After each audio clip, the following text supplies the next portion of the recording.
Hello friends, this is Jyoti Verma. Today I am going to teach about principles of development. Development के principles क्या होते हैं यानी विकास के सिद्धांत। हम किस तरीके से एग्जाम में इस क्वेश्चन को अटेम्प्ट करेंगे, प्रिंसिपल्स ऑफ डेवलपमेंट यानी विकास के सिद्धांत। एक बच्चे के ऑल ओवर डेवलपमेंट में बहुत से चरण विकास के सम्मिलित होते हैं। इसके अलावा एक ऐसा एनवायरनमेंट घर में बच्चे को मिलता है जिसके द्वारा वो अपना ऑल ओवर डेवलपमेंट करता है। बच्चे सिर्फ अपनी ही एबिलिटी से अपना विकास नहीं कर सकते, उसके विकास के लिए हमारे पास एक ऐसा एनवायरनमेंट होना चाहिए जो उसको समाज में रहने के योग्य बनाए। उसके ऑल ओवर डेवलपमेंट में उसके परिवार की भागीदारी होती है, उसके समाज की भागीदारी होती है, और जब बच्चा थोड़ा बड़ा होता है, स्कूल में जाने लगता है, तो उसमें स्कूल भी एक जुड़ जाता है। आज मैं आपको प्रिंसिपल्स बताने जा रही हूँ कि कौन कौन से प्रिंसिपल्स होते हैं डेवलपमेंट में। तो there are some principles in this general principles of growth and development. तो इसमें फर्स्ट जो है हमारा प्रिंसिपल ऑफ कंटिन्यूटी, मतलब निरंतरता का सिद्धांत। निरंतरता का सिद्धांत से हमारा मतलब है कि ये जो विकास है ये कंटिन्यूटी में चलता रहता है। ये बर्थ से लेके हमारी डेथ तक विकास चलता रहता है। ये ग्रोथ की तरह नहीं है कि ये एक एज पर आके रुक जाता है, ये निरंतर चलता रहता है। इसमें जैसा लिखा हुआ है कि गोज फ्रॉम वॉर्म to tomb and never craze, जन्म से मृत्यु तक ये चलता रहता है। नेक्स्ट है हमारा प्रिंसिपल ऑफ नॉन यूनिफॉर्मिटी, मतलब गैर एकरूपता का सिद्धांत। Rate of growth and development is not steady and it rather takes place by fit and starts. स्थिति और एक समान विकास नहीं होता। नॉन यूनिफॉर्मिटी में हम देखेंगे कि किसी भी बच्चे का समान विकास नहीं होता। वो उसके एनवायरनमेंट, उसकी हेरिडिटी मतलब जो उसके परिवार से उसको मिला है, उसके अकॉर्डिंग ही उसका विकास होता है। तो ज़रूरी नहीं है कि सेम गुण ही सारे बच्चों में मिले हों, वो अलग अलग अपने एनवायरनमेंट की, अपनी फैमिली के अकॉर्डिंग ही सबको मिलते हैं। तो इसमें यह है कि नॉन यूनिफॉर्मिटी मतलब गैर एकरूपता, किसी में भी समान क्वालिटीज़ नहीं पाई जाएंगी। होती हैं, कुछ सिमिलर होती हैं, बट ज़रूरी नहीं है कि सारी चीज़ें बिल्कुल सेम हो। होता है कि मतलब कुछ बच्चे बहुत गुस्से वाले होते हैं, कुछ बहुत सॉफ्ट बिहेवियर के होते हैं, कुछ के बिहेवियर में बहुत जल्दी जल्दी चेंजेस आते हैं, कुछ के नहीं आते। तो ये कुछ डिफरेंसेस होते हैं जिसके द्वारा हम कह सकते हैं कि ये नॉन यूनिफॉर्मिटी का सिद्धांत है। थर्ड है हमारा प्रिंसिपल ऑफ इंडिविजुअल डिफरेंस। इसमें हम इंडिविजुअल डिफरेंस की बात करेंगे, जैसे व्यक्तिगत अंतर। इसमें होता है कि हर किसी के अंदर व्यक्तिगत अंतर होते हैं, डिफरेंसेस होते हैं। हर बच्चा एक तरीके से ग्रो नहीं करता, हर किसी की यूनिकनेस एक जैसी नहीं होती। कुछ बच्चे अपनी अलग यूनिकनेस के साथ पैदा होते हैं, कुछ नहीं होते। कुछ को गॉड गिफ्टेड माइंड मिलता है, कुछ को नहीं मिलता। तो इससे हम कह सकते हैं कि सबकी अलग अलग क्वालिटीज़ होती हैं, किसी में भी सेम क्वालिटीज़ नहीं पाई जाती। जन्म से लेके या आगे की भी बात करें, अलग अलग एजेस में भी उनके अंदर अलग अलग तरीके से ही बदलाव आते हैं, इंडिविजुअल डिफरेंसेस होते हैं। इसी तरह फोर्थ है हमारा यूनिफॉर्मिटी ऑफ पैटर्न, यानी एक रूपता का सिद्धांत। इसमें हम बात करेंगे सीक्वेंस की। ये एक ही सीक्वेंस में बढ़ता है, एक ही पैटर्न होता है इसका, इसलिए हम इसको एक रूपता का सिद्धांत कहते हैं। इसी तरह फिफ्थ है हमारा development proceed from general to specific response. ये होता है कि विकास सामान्य से लेकर विशिष्ट प्रतिक्रिया तक होता है।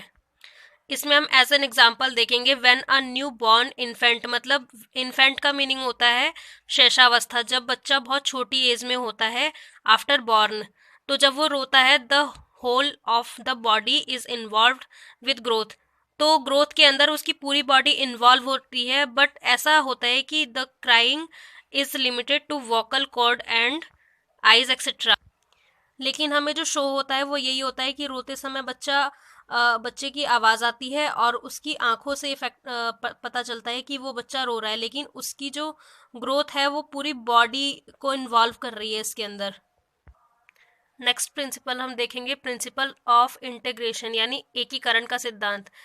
Integration of whole and its part as well as of the specific and general response. ये स्पेसिफिक रिस्पॉन्स से जनरल रिस्पॉन्स की तरफ जाता है।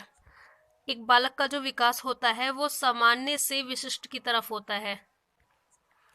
बालक अपनी विशिष्ट क्रियाओं में व्यस्त होते हुए सामान्य नियम तक पहुंचता है। मतलब वो पहले अपनी विशिष्ट क्रियाओं में व्यस्त होता है, देन उसके बाद वो अपने सामान्य नियम पर पहुंचता है। इसी तरह 7 पॉइंट है हमारा 7 principle, principle of inter relation, अंतर संबंध का सिद्धांत। इसके अंदर प्रिंसिपल के अंदर डेवलपमेंट के अंदर मैंने आपको बताया था कि ऑल ओवर डेवलपमेंट होता है, जिसके अंदर हमारे बहुत सारे डेवलपमेंट मिक्सअप होते हैं, जिसमें है growth and development in various dimensions. ये वेरियस डायमेंशंस में होते हैं, लाइक सोशल डेवलपमेंट यानी सामाजिक विकास, मेंटल डेवलपमेंट यानी हमारा मानसिक विकास, फिजिकल डेवलपमेंट यानी हमारा शारीरिक विकास, एक्सेट्रा। इसमें और भी बहुत सारे होते हैं जो मैं नेक्स्ट वीडियो में आपको बताऊंगी। आर इंटर रिलेटेड, ये सारे इंटर रिलेटेड होते हैं आपस में। तो growth in one dimension affect the growth and development in other dimensions. इस प्रिंसिपल के द्वारा हमें ये पता चलता है कि ये सारे आपस में ही इंटर रिलेटेड होते हैं। ग्रोथ तो एक अलग पार्ट हो गया कि मतलब वो डेवलपमेंट के अंदर ही होता है, लेकिन ग्रोथ एक एज पर आके रुक जाता है, बट जो डेवलपमेंट होता है वो आपकी डेथ तक चलता रहता है। तो इसके अंदर जैसे सोशल डेवलपमेंट है, आपका माइंड सेटअप कुछ और है, कुछ दिन बाद कुछ ऐसी सिचुएशन आई जिसके अंदर आपका माइंड सेटअप कुछ और हो गया, मेंटली लेवल से आप कुछ और ही, आप में परिवर्तन आ गया। फिजिकली भी ऐसा होता है कि कुछ समय पहले आप थोड़े थिन हुआ करते थे, या फिर कुछ समय बाद आप थोड़े फैट हो गए, या आपकी हाइट में इंक्रीज हो गया। हाइट में इंक्रीज तो एक एज तक होता है, बट जो फैट और थिननेस की चीज़ें हैं, ये चीज़ें किसी भी एज में हो सकती हैं। नेक्स्ट प्रिंसिपल हम देखेंगे, डेवलपमेंट इज प्रेडिक्टेबल, मतलब विकास अनुमतित है। With the help is rate of growth and development it is possible to predict the range within which his nature development is going to fall. इसमें हम ये जानेंगे कि जो विकास है वो किस तरह होता है। तो इसमें है कि मानव में विकास का क्रम व्यवस्थित एवं क्रमिक अनुक्रम में बढ़ता है। मतलब ये एक क्रम में बढ़ता है, ऐसा नहीं है कि ये इधर उधर कैसे भी बढ़ जा रहा है, ये एक क्रम में बढ़ता है। इसका थोड़ा डिस्क्रिप्शन नेक्स्ट पॉइंट में है। नेक्स्ट पॉइंट है हमारा प्रिंसिपल ऑफ डेवलपमेंट डायरेक्शन।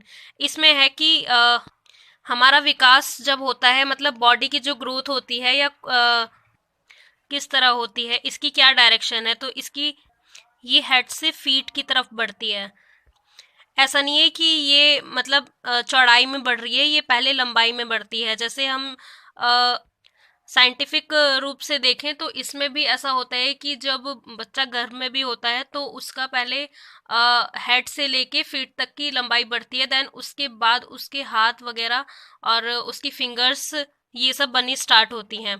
तो इसमें ये है कि ये शरीर के ऊपरी हिस्से से नीचे वाले हिस्से तक यानी पैरों तक हमारी ग्रोथ होती है। मतलब हमारी ग्रोथ लंबाई से होती है, चौड़ाई में हमारी ग्रोथ नहीं होती कभी भी। नेक्स्ट प्रिंसिपल है हमारा development is spiral and linear. इसमें है कि जैसे स्प्रिंग है, डेवलपमेंट एक स्प्रिंग की तरह होता है। जैसा हम जानते हैं, हमने साइकोलॉजी में पढ़ा भी है कि बच्चे की जो ग्रोथ होती है पहले जब वो शैशवावस्था में यानी इन्फेंसी पीरियड में होता है, तो उसकी जितनी ग्रोथ गर्भ में होती है उतनी उससे थोड़ी ही बढ़ती है। मतलब ऐसा होता है कि जैसे स्प्रिंग होती है कि हम उसको स्पाइरल देखते हैं, ना कि लीनियर देखते हैं। तो बच्चे की जो ग्रोथ होती है वो एज वाइज बढ़ती है। मतलब वो इन्फेंसी में थोड़ी कम बढ़ेगी, फिर उसके बाद जब वो चाइल्डहुड पीरियड में आएगा तब थोड़ी ज़्यादा बढ़ेगी, फिर उसके बाद थोड़ी कम हो जाएगी, फिर उसके बाद वो जब अपने एडोलेसेंस एज में आएगा तो उसकी ग्रोथ ज़्यादा होगी। जैसे बॉयज़ की बियर्ड वगैरह आने लग जाती हैं इस एज में, जैसे 17-18 की एज में। इस तरीके से ग्रोथ ज़्यादा होती है, हाइट में ग्रोथ होती है और बॉडी में भी ग्रोथ होती है, मसल्स वगैरह काफ़ी मजबूत होती हैं उस टाइम पे। तो तो इसी तरह डेवलपमेंट जो है वो स्पाइरली होता है, ना कि लीनियरली। नेक्स्ट पॉइंट है हमारा, next principle joint product and heredity and environment, आनुवांशिकता और पर्यावरण के संयुक्त उत्पादक। जैसा कि हम जानते हैं कि जो हमारा डेवलपमेंट होता है वो हेरिडिटी यानी आनुवांशिकता, जो हमें अपने पेरेंट्स से, अपने डैडी से या अपने ग्रैंडफादर से या उनसे पहले भी जो चीज़ थी हमारी फैमिली में, जो भी हेरिडिटी थी, वो हमारे अंदर बाय बर्थ आती है। और एनवायरनमेंट, जिस एनवायरनमेंट में हम रहेंगे उसी एनवायरनमेंट के हिसाब से हमारा माइंड सेटअप होगा, हमारा डेवलपमेंट होगा, हमारी थिंकिंग उसी तरह बनेगी। तो ये सारे प्रिंसिपल्स थे जो हमें डेवलपमेंट के अगर क्वेश्चन में हमें लिखना हो तो हम स्टेप वाइज इसी तरह लिखेंगे कि किस किस तरीके से क्या क्या स्टेजेस होते हैं, क्या क्या प्रिंसिपल होते हैं डेवलपमेंट के। एक बार मैं फिर से रिपीट कर देती हूँ सारे पॉइंट्स। प्रिंसिपल ऑफ कंटिन्यूटी यानी निरंतरता का सिद्धांत। सेकंड है आपका प्रिंसिपल ऑफ नॉन यूनिफॉर्मिटी यानी गैर एक रूपता का सिद्धांत। नेक्स्ट है आपका प्रिंसिपल ऑफ इंडिविजुअल डिफरेंस यानी व्यक्तिगत अंतर।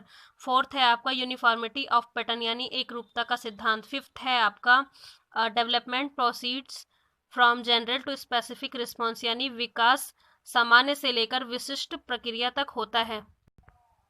सिक्स्थ है आपका प्रिंसिपल ऑफ इंटीग्रेशन यानी एकीकरण का सिद्धांत। नेक्स्ट है आपका प्रिंसिपल ऑफ इंटर रिलेशन यानी अंतर संबंध का सिद्धांत।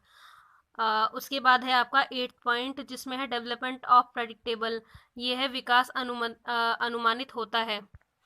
नेक्स्ट है आपका प्रिंसिपल ऑफ डेवलपमेंट डायरेक्शन की डायरेक्शन, किस डायरेक्शन में हमारा डेवलपमेंट होता है, ये वर्टिकल होता है या हॉरिजॉन्टल होता है।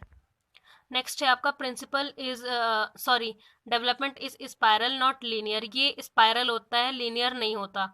इसके बाद है आपका 11th point joint product of heredity and environment यानी आनुवांशिकता और पर्यावरण के संयुक्त उत्पादन। तो ये हमारी वीडियो का लास्ट पॉइंट था। इसके साथ ही आपका ये टॉपिक खत्म होता है। मिलते हैं नेक्स्ट वीडियो में नेक्स्ट टॉपिक के साथ। Thank you so much for watching this video.